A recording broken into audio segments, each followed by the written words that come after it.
everyone, my name is Shelby. I go by Stitches by Shelby here on YouTube and also over on Instagram, and welcome back for Flosstube number 18. If you're new here, Flosstube is the little corner of YouTube where we talk mostly about cross stitch. Here I talk mostly about cross stitch, but today I actually have a knitting project to show. So I'm gonna do that. I have a whole bunch of FFOs that I worked on the past couple weeks that I can show you. I have a big finish. I have a couple of whips, and I am gonna do a book talk at the end, just one book to talk about, but if you like book talk, I'll save it for the very end, so you have plenty of time to leave if it's not for you, but that's kind of the game plan for today. It is September 2nd today, so that means it's officially spooky season. I have not put up my Halloween decorations yet, and I honestly can't believe I made it this long. I'm pretty sure last year I decorated for Halloween like August 10th or something like that, so anyways, I've just been busy. I've still been working a whole bunch of extra hours. I do have my spooky earrings on today though. I just got those from Etsy a couple weeks ago. The company is Bat Dog Jewelry, so if you also need a pair of cute little ghost earrings, that's where you would want to look. Anyways, let's get into the stitching. Before I show you my projects, I did actually have a shout out for someone that I have been watching the past couple weeks that's new to me. I've heard her mentioned a whole bunch lately on Flosstube, so you are probably already watching her, but I started watching the Soda Stitcher, like Minnesota, not soda, like soda pop. Her name is Shannon, and she is just wonderful to watch. She has such a bright personality, and I just really enjoy watching her videos. I find her voice very soothing too, so I've only watched a couple of her videos so far, but I'm looking forward to catching up on all of the backlog that I missed as well. So if you haven't already been watching Shannon, I would highly recommend her, and I will link her down in the description box below. All right, I guess we can get into my projects now. I took some time last weekend to do some FFOing. I have a whole stack of projects right now that need to be finished, so I figured, well, I thought I was gonna decorate for Halloween last weekend, so I was trying to finish some of my Halloween things so that I could put those up, but I didn't actually end up doing that, which is fine. Now they're finished for whenever I get the time to decorate. The first one that I want to show you is actually a ReFFO.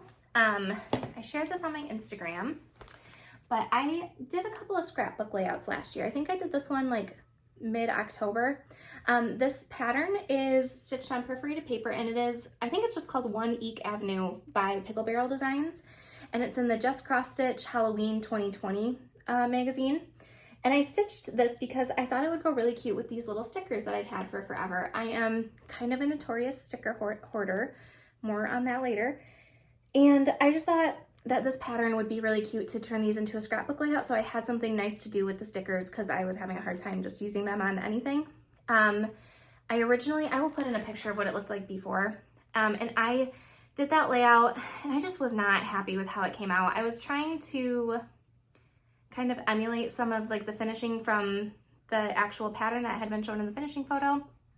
I think that finish is super cute, but in the scrapbook layout, it just was not coming across the way I wanted it to. I was having a hard time balancing the page, and I wasn't really happy with it even when I did it the first time, but I just didn't really know what else to do with it. So this past weekend, well, actually way back in March, I had a better idea and I ordered some supplies. And then this past weekend, I finally pulled everything out, cut apart the page, peeled off the stickers that I wanted to use, and reassembled the page. So this is what it looks like now. This paper, I don't know if you can see, it's got like some writing on it. The glare is kind of bad. I should have taken it out of the scrapbook. This was actually like a really bright white paper with the writing on it, so I spray painted that like a taupe color. These were just like chipboard gates, so I spray painted those black. I redid the background the background paper with just like this mottled black, and then I took a lot of the stickers from the original scrapbook layout, and I just kind of moved them around here. I think this one was an addition, but I put little ghosties and then like a little gravestone, which I thought was kind of cute because it matched that, and then I put my little pet in costume stickers at the bottom. And I am much happier with this one. I think we're always our own worst critics. I still see some things about this one that I'm like, oh man, if I had thought of that before, but I think overall it's really cute and I am so much happier with this. Yeah, so I just wanted to share that. I also had the chance to fully finish a couple of Mill Hill ornaments that I had finished stitching a while ago. The first one is Taboo Kitty by Mill Hill, and the second one is Moonlit Night. I always get this name confused, also by Mill Hill. I finished these both the same way. I just cut out really carefully around the outside. I know I see sometimes in like the pictures of like the cover images, they just kind of do like a general shape of it, but I like to cut mine out like exactly one hole outside of like where the stitching is. That's just how I've started doing it, and now I feel like it would bother me if they didn't all match. It probably would be fine, but so I did that to both of these, and then I had this really cheap felt that was like not flexible, almost more like a papery felt than like a felt that you would, like a fabric felt. I don't know if that makes any sense.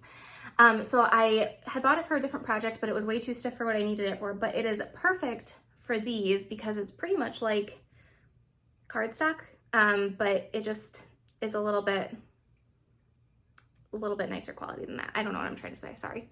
And then I just put some black ribbon in there, so I glued them together, then I cut off the extra felt, and now I have 2 more Halloween ornaments.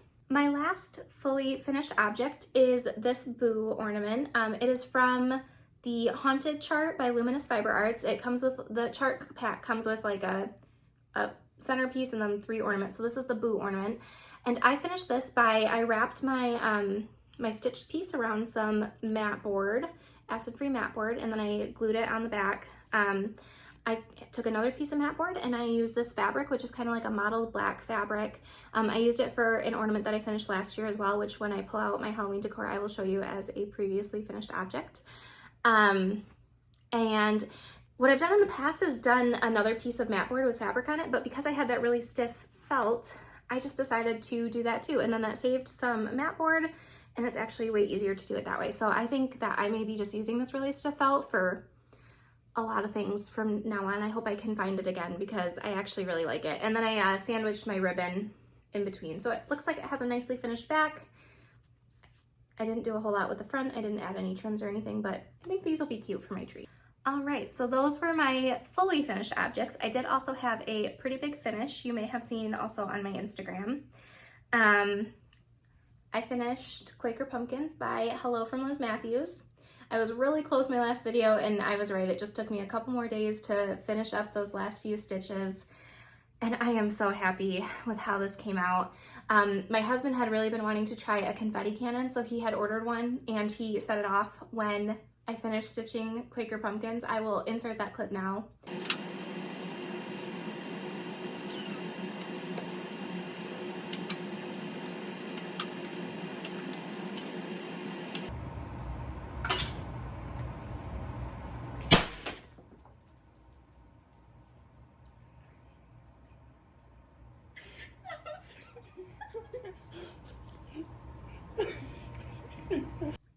It was super fun. Obviously, we like immediately had to start cleaning up all the little paper bits from the confetti cannon, but it was a very nice way to like celebrate a big finish. I started this in October of last year, so it took me about 10 months to finish, and I'm just really happy that it's done. I love it. I stitched this on 32 count Lugana, and I used most of the called for weeks dye works. The only exception is this border.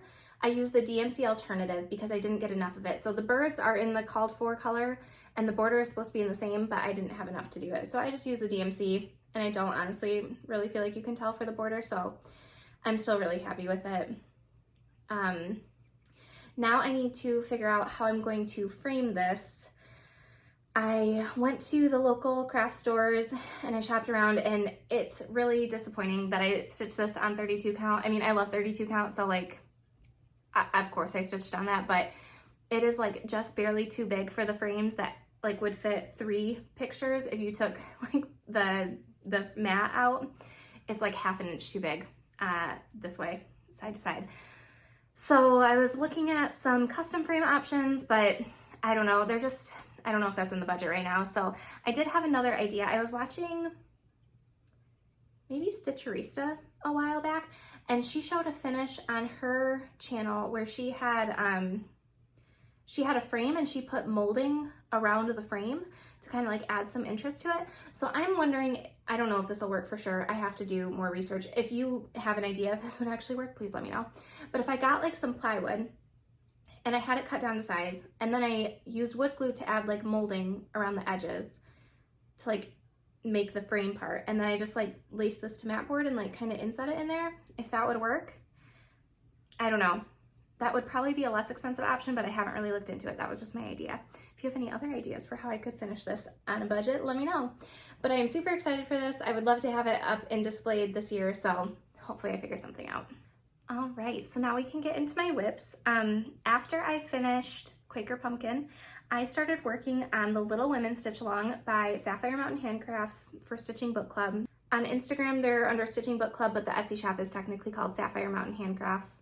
Hopefully you can see this okay. I'm filming in the evening, and the light isn't quite as good, I don't think, but hopefully it's okay. Anyways, I started working on Little Women. I am very behind on this. Well, not quite so behind anymore, but the fourth part and final part has come out, so this could technically be a finish, but I was in the middle of the house last time you saw this, so I finished up the house, I stitched the other tree, and then this grass down here was part 2, so I finished all that. Part 3 was the words and this bottom border, and then part 4 is like a more complicated border. I had kind of planned just to like power through this and finish, but it was taking me longer than I thought, and I got kind of bored with it. And also, I just need to give my eyes a break from this 40 count. I'm stitching this on 40 count mallow linen with the called for DMC. My official conclusion on 40 count is I love how it looks. I love how tiny my stitches are. I do not think that I enjoy the process of stitching as much when I'm stitching on 40 count. Without any magnification or anything, it's just a little tough for me to see. It's harder for me to stitch on at night, which is when most of my stitching is happening lately. So I think this may be the last time I stitch on 40 count, but I'll finish this project for sure. I'm so close to being done. And I don't know how I'm gonna fully finish this yet once I finish the stitching, but I was originally thinking I might try to do a soft finish, but now I think I'm probably just gonna frame it because it'll fit really nicely in a frame. But yeah, this is Little Women Stitch Along by the Stitching Book Club. My needle minder is from Top Knot Stitcher Shop. And yeah, I'm not exactly sure when this will come back out. I'm gonna put it away for a little while, but it's so close to a finish now that I'm sure it will be sooner rather than later. All right, then my next and only other cross stitch whip is Lazy Witch by Wild Violet Cross Stitch. So there's what the finish will look like when it's all done. I think it's so cute. And I didn't get as much time to work on this as I was hoping. I've been really bad about taking all of my breaks at work lately, which is when I was mainly stitching on this. So I'm gonna do better about that. I think it's important for my mental health that I do that, but I did get some stitching on it today, and I worked on the little sloth face. I think since you've last seen this, I finished stitching these back legs. So, and then right there, I don't know if you can see, I just barely started working on the broom. So I still need to do the rest of his face, the hat, and the rest of the broom. And then there's like some little moon and stars around it, but not too much further. I was kind of hoping to have this be a finish, but it just didn't work out that way. So I think I will keep working on this. I'm gonna keep it at home for a little while and put some serious time into it to hopefully make this a finish pretty soon, but I think it's so cute. I'm stitching this on 36 count Sahara. It is the called for fabric. And I'm using all of the called for DMC. And then this needle minder is from Caffeinated Cat Crafts. So anyways, I can't wait for this to be a cute little finish. I'll hang it on my Halloween tree as well, but that's that one. Hey everyone, future Shelby here. I was just editing my video and I realized I just completely forgot about one of my whips. So I did also put some work into Mini Contessa with Squid. That's charted by Heaven and Earth Designs, but the original artwork is by Omar Ryan. My Kindle Fire has died, so I'm not exactly sure what percentage I am. I know I've surpassed the 15% mark at this point though. I've just been working on a lot of the brown down here. The lighting isn't great, so it's probably hard to tell, but there's a few colors down there. And then I also started filling in some more of the stuff up here, but I'm working on page 2. This is my project that I'm trying to put 1 thread a day in, which isn't really 1 thread a day, it's just working on it a few times a week. But yeah, that's pretty much it. I'm stitching this 2/1 tent stitch on a 28 count ivory Lugana, and still enjoying this. I'm still gonna keep pulling it out a couple times a week. So anyways, there it is. I will also put in a cover image here so you can see what it's looking like when it's finished. All right, back to your regularly scheduled programming. All right, and then I feel bad even really showing you my knitting, but it's just so bunched up on the needles at this point, but I will do my best. I have been working on the Slipstravaganza shawl by Stephen West. I'll put in a picture right here. It was the mystery knit along from last October. He just announced that the one for this year is coming out, and some of the color palettes are just beautiful. I want to stitch it so bad, but I just don't think that the yarn and everything is in the budget right now, but that's okay. I just keep telling myself the pattern will be there later, like I can always stitch it later, but I am just a sucker for like a stitch along or a knit along or anything like that. It's so much more fun to do it with other people. But anyways, it's okay. So I have been working on this. I've been trying to finish this by this October. I'm pretty sure that's not going to happen at this point, but each row is taking me about 20 minutes. They're like over 450 stitches long at this point, so it's okay. I'm a pretty slow knitter, but I did put in a few more of these squares shapes here, and I just have one more to go. You can see this one's purple right here, and then I have like another blue section to go, and then one more colored section, I can't remember what it is, and then another blue section, and then I'm done with section 3, and then I think I only have 2 sections left. I don't know how people actually kept up with this. It is taking me so long, but I am really enjoying the process of knitting, and that's what matters, right? So I am using 4 different colors of yarn. 3 of them are from Knit Picks, the Stroll Base. So I think this one is Rainstorm Heather. This one is Dove Gray, maybe. This one is Duchess Heather. And then this green is a Malabrigo, and it's called Water Green. So anyways, this is my shawl. Very bunched up on the needles, but keep plugging away at it. I really need to get the interchangeable Chiagu needles, knitting needle set, because then I could change out the cable for a longer one, but I don't have those right now, so I'm just using like fixed needles. But I keep telling myself every year, like, this is gonna be the year you're gonna get them, but so far it hasn't happened. Maybe this year I'll finally get them. I've been telling myself that for like 4 years now, but anyways, that is my knitting. Slowly but surely getting there. All right, now we can talk about some plans.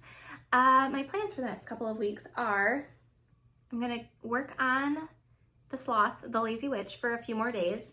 And I am actually going on a little trip next week, so I will have some travel time. So I think I'm gonna kit up this Mill Hill kit. It's Haunted Library.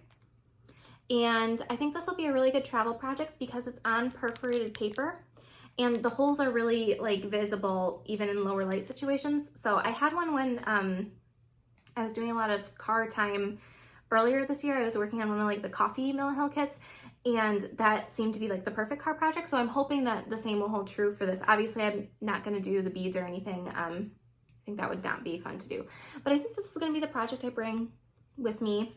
And it's still Halloween-y, it'll still fit in the theme, so that'll be good. I'm gonna keep on knitting when I can, and hopefully I'll have some more progress for that to show. And I'm not sure if Little Women will come out in the next couple of weeks. It might, but we'll see what happens.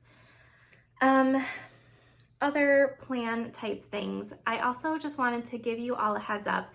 There may not be a video in 2 weeks. My next video may be in the beginning of October, very end of September. I have just been working a lot lately, and it's hard for me to find time to film. And I also need to start working on some Christmas gifts. There are a few Christmas gifts that I want to make, and those people watch my videos, so I would not be able to show them on here.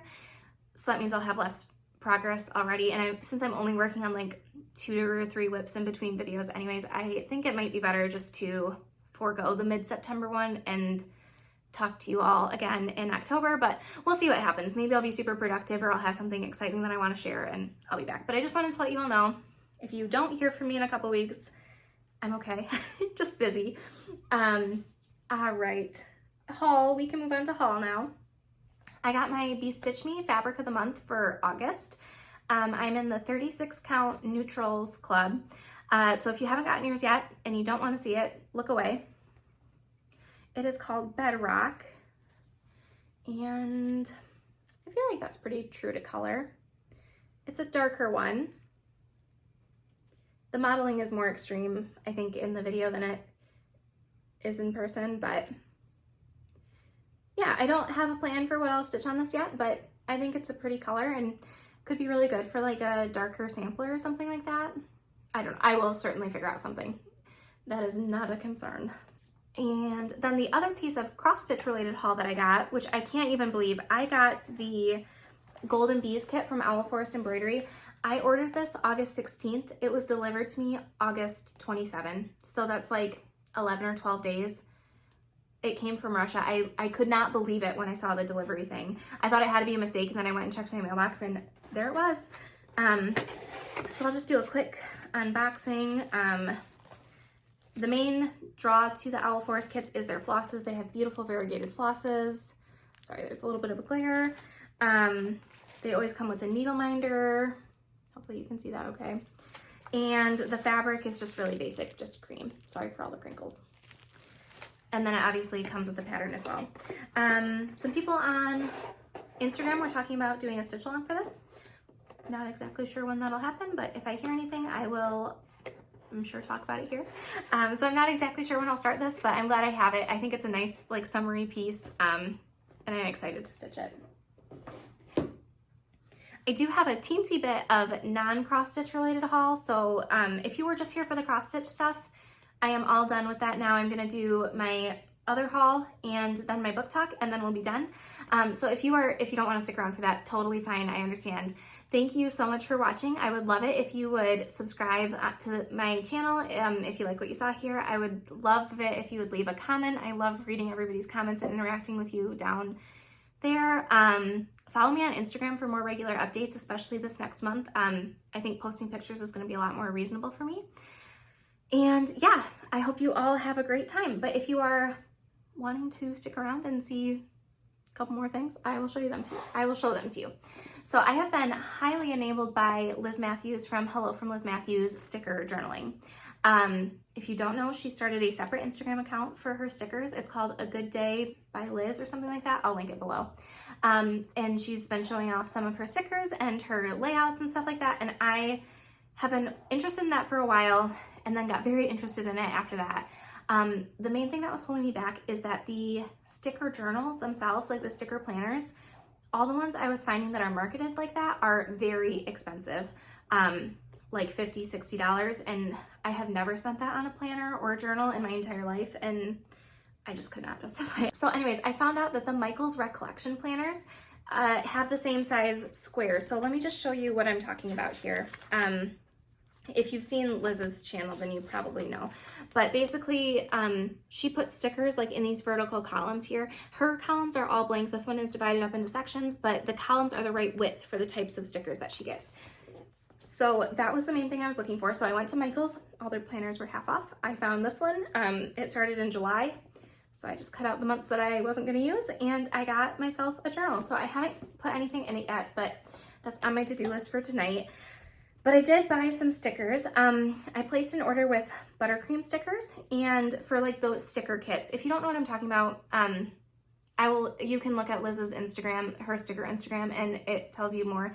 But basically, there's like these kits of stickers that are designed to be used with these types of planners to do this type of thing.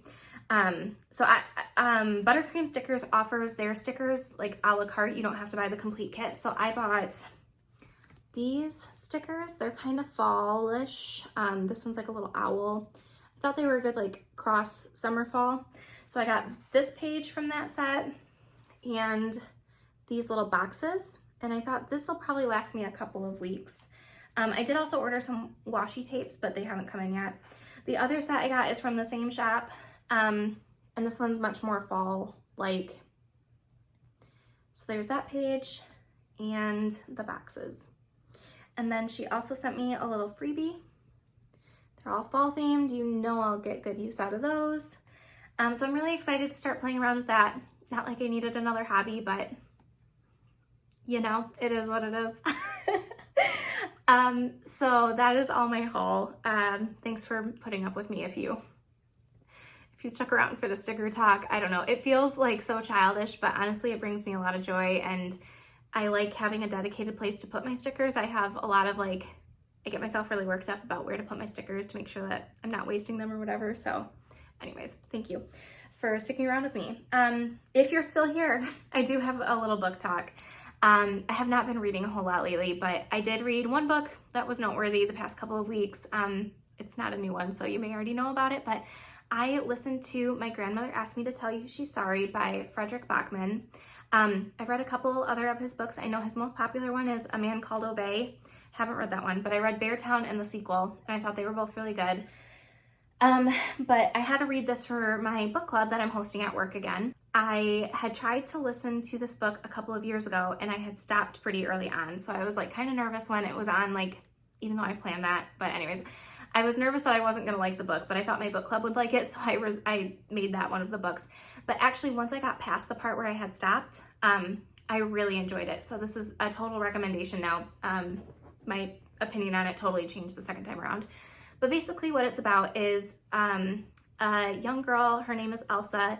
She doesn't really fit in at school. She's bullied pretty severely, and her grandmother, and they are very close. Her grandmother is a character, but is, yeah, anyways, it's just, there's some adventures at the beginning of the story. There's some interactions between Elsa and her grandmother at the beginning that are really funny and hilarious, but later on in the story, Elsa has some of her own adventures and starts to find out about the people that live in the apartment complex that she's living in and their stories and how they're all kind of connected to each other. And it was just really good. I hesitate to say it's a light read because some of the things that happen to the characters in the apartment building are like not lighthearted, but there are some really truly comedic moments as well. So I think it's worth a read. It's funny. It kind of balances out some of the heavier topics, but I really enjoyed it. I would totally recommend it. So if that sounds like something you would be interested in, there's your recommendation. All right, that's enough for me. My voice is starting to go. I don't know how you other Flosstubers film like for an hour straight. I got about 20 minutes before I started to feel it. So anyways, I'm gonna let you all go, but thank you so much for sticking around with me for this video. I hope to see you in a couple of weeks or maybe a little bit longer than that, but I hope you are all doing well and taking care of yourselves. I know the world is kind of a lot right now, but I care about you all and I hope you are all doing okay. Again, I would love to hear from you in the comments. Yeah, that's it. So have a great rest of your day and I'll see you in my next video. Bye.